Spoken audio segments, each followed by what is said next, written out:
Hello, welcome to the program, Ron Whitlock Reports. I'm your host, Ron Whitlock. On the program today, Dr. Tony Zavaleta, who is a professor of anthropology, study of people. Good to see you again, Ron, always. Good seeing you, Dr. Tony, as always. Yeah. This is an exciting program because we're going to be talking about Guajolote Day, Turkey Day, Thanksgiving in the United States and across the entire continent of the Americas, and basically how the Mexican-American people, the Tejanos and Latinos, have assimilated into this particular holiday, basically a North American holiday, and how that works. What's that mean to you? What's that mean to me? What's that mean to the world? And what do they need to know about it? How has this Mexican society assimilated into this Ron, U.S. custom? I got to tell you, Thanksgiving. Before we even take a step, we've got to look at the word you put on the table, guajolote. That is a Nahuatl word, okay? That's not Spanish. Guajolote and chocolate and words like that, aguacate, are right. Nahuatl, Aztec words, okay? Because in Spanish, a turkey is a pavo real, all right? That's the way you would say turkey. So I think it's very appropriate, and I congratulate you for using guajolote, and that's appropriate for where we are along the border. So here it is, the first Turkey Day. We have these illegal immigrants coming across from Europe, as it were, European, soon-to-be Americans, their first winter. They're there in New England, Plymouth Rock, allegedly. They're called the Pilgrims, coming here for whatever reason. And the Native Americans, brown-skinned individuals, took them under their wing, so to speak, and nursed them through this hard winter, the first winter they were here. And that's supposed to be what Thanksgiving's all about. Well, you know, Ron, that's what we've been taught, and I'm going to have to say that's the current understanding of the mythology. Right. And I don't doubt that there were pilgrims and that they had their first harvest in winter and they had hard times. And I like to think that it is true that the Native Americans helped them out, but we don't know if any of that's true at all. And I think that it's important to point out to the audience that almost all cultures worldwide have celebrations, major celebrations, with the beginning and the ending of seasons. Okay, so what we celebrate, and because we're a Christianized nation in this country, is the end of the harvest, of the end of the harvest, end of the summer and the fall and the harvest. And we celebrate that by giving thanks for the bounty, for that which we have received. But really, when you think about it, it coincides nicely with the fall equinox, all right, followed by the winter solstice, and on and on and on. I mean, down the road, we'll celebrate the Easter season, but really the Easter season in pre-Christian years and millennia was the spring equinox. Dr. Zavaleta, it does make sense if you've got a boatload of pilgrims coming over. They're not aware of the area. They could not have brought enough food, obviously, to get them through the year. They brought enough food to get them from the shores of Europe to the shores of the North American continent. So arriving whenever they would have arrived, I assume that would be in the summer months, they didn't have time to plant corn, do the kinds of things they would need to do to get acclimated. So if it weren't for somebody friendly here, Native Americans, to help them through that first winter months, sounds logical to me, mythology or otherwise, that they would have not survived. No, it's reasonable. It is reasonable. And when you consider that these the original groups of Europeans who came to this country were Christian sects, SECTS, and they were extreme, as the Pilgrims were, and they were extremely religious, and they were about giving thanks. And so there's no doubt that Thanksgiving is the quintessential American holiday, as you point out, North American holiday, probably one of the first, if not the first, celebrated. There's no question about that. So, in retrospect, were they wise to have helped them get acclimated, they being the Native Americans? Because ultimately, this horde of white people from Europe came over, started getting more land, and ultimately stole land and forced Mexico into a war, and then took over half of the Mexican nation. I don't think I could address any of that. We don't want to. We don't want to. Well, no, we don't. But I'd have to say don't have time for that. We don't. That's right. But I'd have to say that following your lead, some people feel that the original North American Thanksgiving was celebrated by Juan de Oñate in 1589, I think, on the banks of the Rio Grande River. And the Pilgrims were in 16-something. Right? So a good half century earlier, there was a feast of thanks celebrated on the banks of the Rio Grande River. Did you know that? No, sir. Well, you look it up, Google it, and you'll find that is true. And so, therefore, that's why I say it's all about what you want to believe, or whose history is truer than the other person's history. But indeed, I mean, coming forward to the present day, the Thanksgiving holiday is a quintessential American holiday.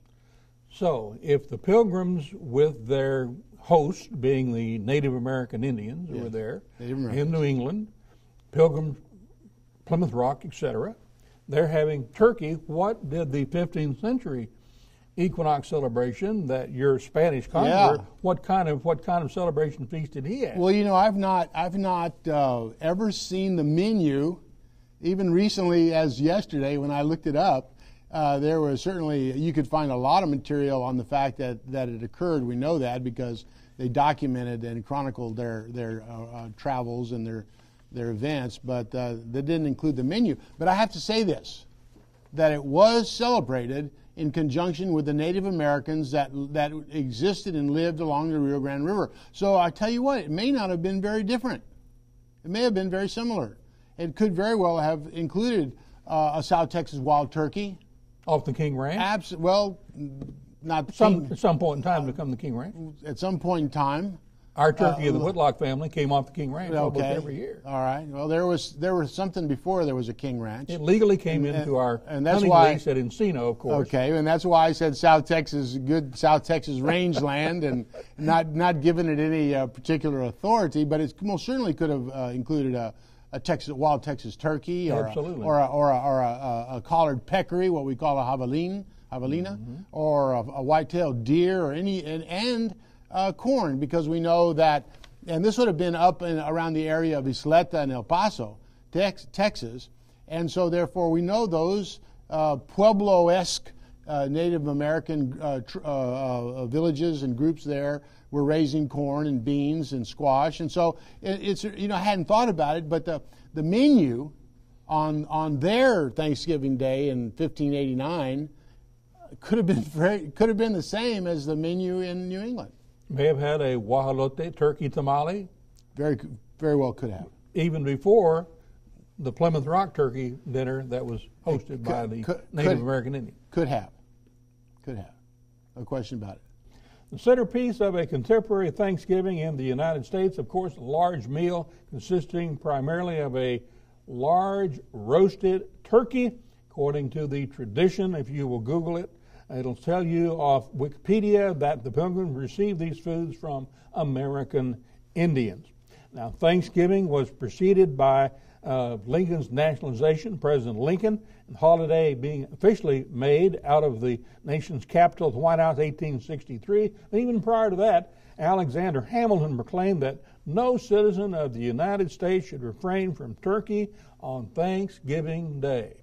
Now, with the Mexican-American through the centuries, through generations, coming into the United States, or being here when they were made illegal by the boundary being moved by the Mexican War with the United States. They were not. That's not true. They were legalized. The Treaty of Guadalupe Hidalgo gave all Mexicans on the north side of the river full rights as citizens. Now, it was carpetbaggers that came in and changed that. Yes, sir. And made them somebody illegal. I can't sit here and let you do that. Well, we have had State Representative Juan Escobar claim that his people, the Escobares up in Rio Grande City, Starr County, were made illegal in their own country. We're second cousins. Yes. And that's because Juan Escobar and I are second cousins. Yeah. And that's because they were made illegal because the laws and the treaty was not followed, obeyed, or even paid attention to. by that's another story. But that was the carpetbagger. That's right. That's right. So we have a big giant turkey in the center of the table. Now in the Whitlock family, that stuffing is made out of cornbread and other kinds of breading, basically sage and other kinds of things. Now, at the Zabaleta family, what is the stuffing in your turkey? Well, it has varied because the Zabaleta family is an interesting mixture over hundreds of years of cultures. And in the home of my grandmother Zabaleta, my father's mother, the stuffing in the turkey would have been more of a meat-based stuffing as opposed to a bread stuffing. And then I can conjure up the smell and the taste of it right now. Chorizo, garlic. All the spices, and it had sour oranges. It had a distinct. I don't know if I could say that, but it had a distinctly Spanish flavor. I mean, we're pioneer family and Basque and other influences on the border, and so it had olives, which is distinctly Mediterranean touch. Right. All right. Yeah. Right. Yeah. Yeah. In my grandmother's Zabaleta's, but in my mother's stuffing, and my mother is an Anglo gal from Southern California, Santa Monica, California, and so in the home that I grew up in with my mom and dad, our stuffing was a bread stuffing, very similar, probably not a traditional Texas stuffing, but certainly a Southern California stuffing. Now my mother-in-law, Sue Odom, her stuffing, her dressing would have had oysters in it. And she would have just the German touch, I guess, like out of San Patricio. That was her background. She would have goulash, have a Hungarian goulash, and even have a little bit of a German flair with... I think we've hit on something very nicely here, Ron, because I think that as people are watching and listening to the show and reminiscing and thinking about the homes they grew up in, and their current homes, they're thinking about, okay, what was our particular subculture and what were the cultural influences, European or Native American or African, that were brought to the dressing. Brought to the table. That's marvelous. Yeah. Something of the tradition also goes in the fact that in the United States, it's always got to have cranberry sauce, you've got to have that dressing, you've got to have that giblet gravy, sweet potatoes, mashed potatoes, and then you get down into the pecan pies, the mint meats pies, the cherry pies, and other kind of pies that may go along. Pumpkin pie, of course, is something you got to have. That's not my favorite. No. Mine has got to be my grandmother's apple pie. And you? Well, pumpkin pie is my favorite, although apple pie is a close second. Mincemeat pie, those are wonderful tastes and memories. But around our household, it was everything. I mean, we had it all, just as you've described it. I've always been particularly fond of sweet potato. In fact, I bought a sweet potato this week. I can't remember and sweet potato. I can't remember the last time I had one, but I went. Other than at Thanksgiving. That's right. But I picked one up in the store and brought it home, and my wife will cook it up for me. Now, some of the other ethnic groups that have become acclimated into the United States, immigrated here legally or otherwise. Sauerkraut, Germans have brought that.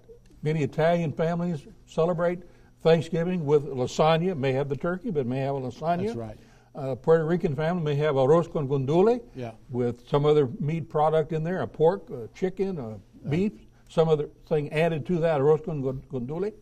And so every particular group has its own little smells that go into that's right. as the meal is being prepared, and those smells are wafting through the... I think it's important. I think it's important, as we've pointed out, but once again to reiterate the fact that the turkey, and sometimes a ham, because some families will have a turkey and a ham, or one or the other. But I think that the turkey is really the basis of it, and through all these ethnic and cultural groups that assimilated into our country have adopted that as the centerpiece, and then around that you have the particular subcultural likes and the dishes that complement the turkey.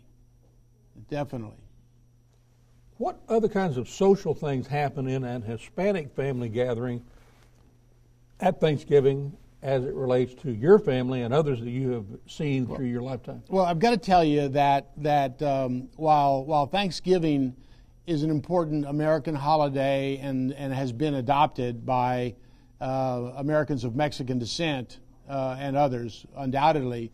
The reality is that's not the primary, I mean, we celebrate that, but the primary holiday that we celebrate as an extended family is Christmas and La Noche Buena, the Christmas Eve, and that's when everybody comes together. Whereas, at least in my experience, Thanksgiving Day meal was a nuclear family. At least in my experience, that's our family, the family that I grew up in, and the family that families that I've had. My boys are grown men. Was our own group, and maybe with one of the things that we in my families have always done is invite guests. We've had in my home just as recently ago as 2 years had a Romanian faculty member who was all alone and was going to ask him, what are you going to do? And he said, well, I'm not going to do anything. Well, I said, well, you come to my home. Your tradition has been to bring somebody new, bring somebody in, family, somebody who doesn't have family to go. That's right. During that period. In Mexico, for example, because Latin America is a highly varied place, but in Mexico, there are many celebrations that are site-based around patron saints, for example, and cities, towns, villages have patron saints, and so therefore there's a big celebration around the saints' day, and there's a whole celebration. People give thanks. Latin America and Mexico is a Catholic-based culture, and so giving thanks is something that we do all the time, something that we do every day. You'll find, for example, it is common that when people greet themselves, they greet one another in the morning or depart from one another in the evening. They give thanks. They give thanks for seeing them, give thanks to God for the day, and or thank you for the day we've just had. So the big family gathering is either around a saint's day or it's at Christmas, all right, as opposed to Thanksgiving. Could you and I and the audience expect, if they were to go to the Ambassador Hotel in Monterrey or to the Sheraton in downtown Mexico City, the Distrito Federal, expect to find basically on Thanksgiving Day a holiday-type feast with guajolote and stuffing and that sort of thing? Only if there are North Americans present, only, all right? Because I commonly will be in San Miguel de Allende, not this year, in the state of Guanajuato during Thanksgiving holiday, and a lot of our UTB TSC community will be down there, and there will be several restaurants who will put in San Miguel, and the same as in Monterrey or in Guanajuato or Guadalajara, Mexico City, who will put on the whole Thanksgiving Day array of foods, but that is only for the North American. Again, I'm not going to use the G word. The Mexicans don't participate. There may be some exceptions, but for the most part, they don't do that. Of course, there are about 25,000 North Americans living in San Miguel de Allende. Yes, that's right. But big percentage concentration of North Americans in any city in that city. That's right. But we're not talking about the ones who live there. But for the most part, we're talking about the ones who might be visiting during that season and who do not have a home there, and so they go to a restaurant and have a Thanksgiving Day meal, which is a part of the celebration of their week or their weekend, extended weekend in San Miguel. Yeah. What does the Roman Catholic faith do predominantly, if anything, unique in the United States for the Hispanic Latino families to really help them focus on the holiday? I think I would be fair. I think I would be accurate in saying that the Catholic Church would emphasize to any family, whether it be a Latino family, any other family, that we give thanks all the time, every week, every day, and not during a particular day. That's the way I recall it, and that's the way we celebrate it. So your bishop and the church hierarchy would really more focus on thanking the Lord, thanking the Supreme Being, thanking Lord Jesus Christ, as opposed to focusing on what the Pilgrims may or may not have done on the first holiday, as it were, with the Native Americans hosting them. In my opinion, I think I can't speak for the bishop, but I think that's accurate. However, I mean, I'm a Catholic schoolboy, and I spent 12 years in that environment, and we celebrated Thanksgiving, but that's more of a commercial. That was more of a commercial North American event. 16 to 20% of all turkey in the United States consumed on Guajolote Day, on Turkey Day, over a third between Thanksgiving and New Year's. So it definitely is the day that we eat an awful lot of guajolote. No doubt about it. Yeah. I didn't know that statistic, but it doesn't surprise me. I mean, unless we're at Texas Folklife Festival or Charler Days, I mean, I'm not going to go buy a turkey or a turkey leg, but during the holiday season, it's a must.